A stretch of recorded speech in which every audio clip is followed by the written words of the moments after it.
Josefina, tudo bem? Tudo bem? Tudo bem? Tá feliz aqui na Salvador? Tô feliz, tô muito contente de conhecer Salvador. Ok. Vou conhecer mais. Só o começo. Só o começo. Pode ser. E você, Paloso? Diga a ideia, dê ideia aí, tá fazendo a exposição? Ó, pra mim é uma satisfação muito grande. A primeira não vai ser a última. Quer dizer, a segunda, já coloquei uma antes. Não? E as próximas virão. Com fé. Coisa agora na colorida, fita. pode vir a coisa preta e branca. Como vier. A gente tá junto. Tamo junto.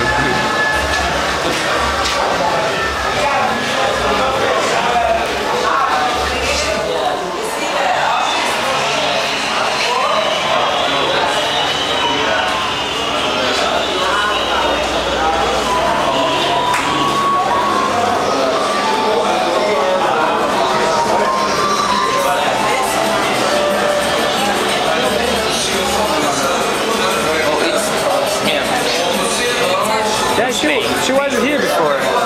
He was here before, no? Yesterday. Yeah. I remember.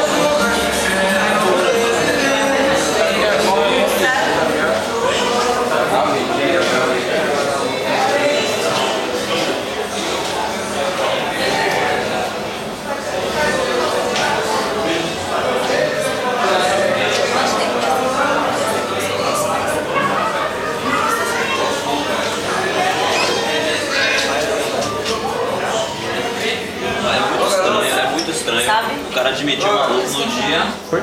Legal. Eu não gosto de pensar. Procurando um artista ali, E aí, garoto? ela disse que era. Fala mesmo. E aí? Essa técnica aí desse bico fino aí, rapaz.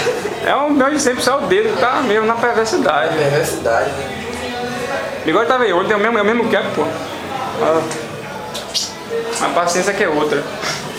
Sim, filma ali meu. Eu comprei minha obra de arte ali. Comprei na Mundial já. Ok. Eu comprei. Pagou quanto? Quero saber. Gente, confidencial, paguei a vista. Esse portanto é meu. A galera quer soltar o cara aí. Eu sou maluco, eu sou colecionador de arte, rapaz. Olha. Aí grava o áudio também? É tudo.